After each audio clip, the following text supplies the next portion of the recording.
Saya mati-matian untuk ini. Begitu ini jadi, saya sampaikan kepada Menko Marinvest, kepada Menteri Investasi, tidak usah kemana-mana, memarketingi masalah investasi. Mereka yang akan datang ke kita. Percaya saya, mereka yang akan datang ke kita untuk mencari. Tesla bilang dia mau bikin deal sama kita. Terus saya bilang begini, Anda tuh 2 tahun yang lalu sudah telepon saya, mau bikin lithium baterai. Anda, semua mau mendikte. Saya bilang, you cannot do this, saya bilang sama dia. Today is different. Kita harus sama. Saya bilang, kamu nggak bisa begitu lagi. This country is not banana republic.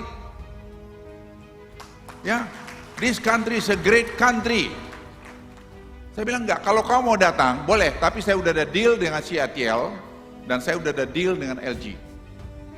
Yang dua-dua ini sekarang mengcover hampir 55% lithium baterai dunia. Dan Indonesia tahun 2024 akan produksi lithium baterai, 2025-26 kita mungkin kalau tidak nomor 1, nomor 2 produksi lithium baterai. Saya bilang fine. Tapi saya tidak mau, kalau kamu datang deal, jangan kau yang bikin syarat ke kami. Saya yang bikin syarat ke kamu, karena itu yang saya lakukan kepada Tiongkok.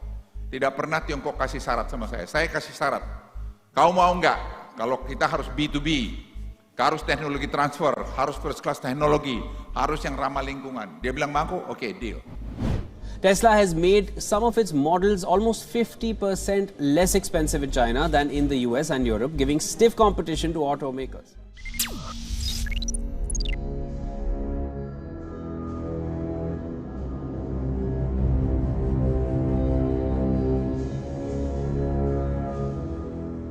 Perang harga yang dibuat oleh Tesla telah mengguncang industri mobil listrik selama beberapa bulan terakhir. Elon Musk telah memangkas harga kendaraannya di Tiongkok selama berbulan-bulan.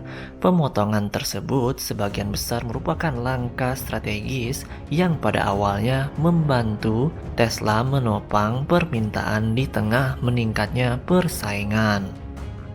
Sayangnya, sobat, penurunan harga mobil Tesla baru-baru ini tak mendapatkan hasil yang baik.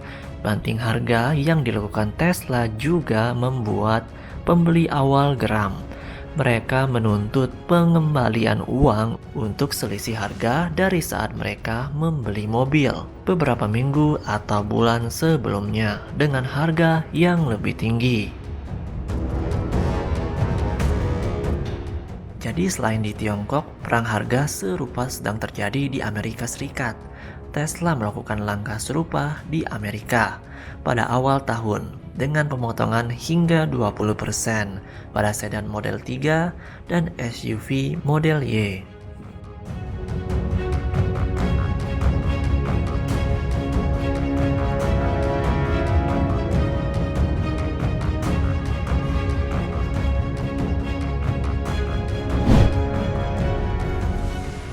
Jadi persaingan kendaraan listrik semakin ketat, apalagi produsen kendaraan listrik selain Tesla juga memberikan diskon yang kompetitif, fitur yang canggih dan model yang futuristik. Maka dari itu persaingan mobil listrik semakin ketat. Dan pabrik Tesla di Asia hanya ada di Tiongkok.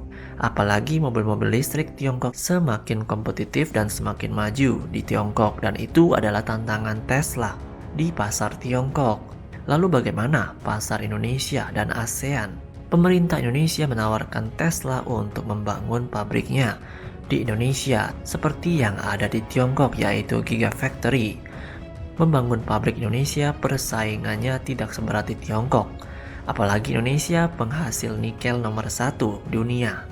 Dan kebijakan pemerintah Indonesia dengan mobil listrik sangat menguntungkan. Tapi Sobat Maju, hasilnya masih alot. Nego-nego win and win solution sedang dilakukan antara Indonesia dan Tesla.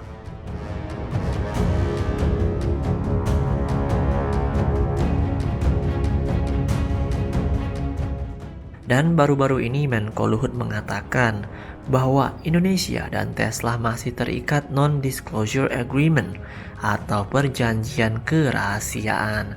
Tapi ia bisa katakan Indonesia punya kemajuan yang sangat maju.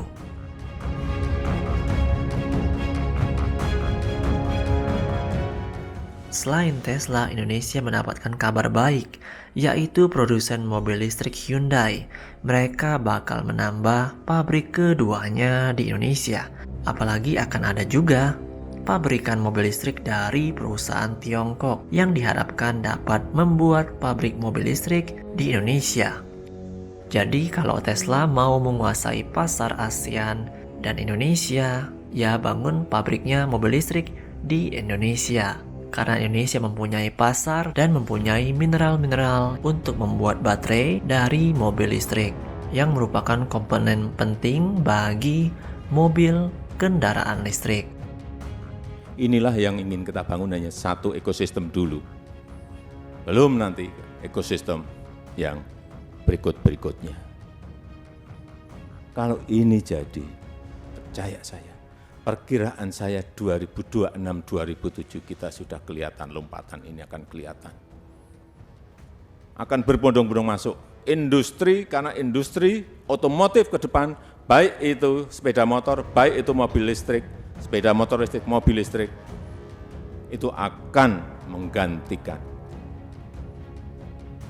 mungkin lebih dari 50% dari demand dari pasar yang ada. Inilah yang harus kita tangkap. Begitu ini jadi, saya kemarin hitung-hitungan, saya hitung berapa sih?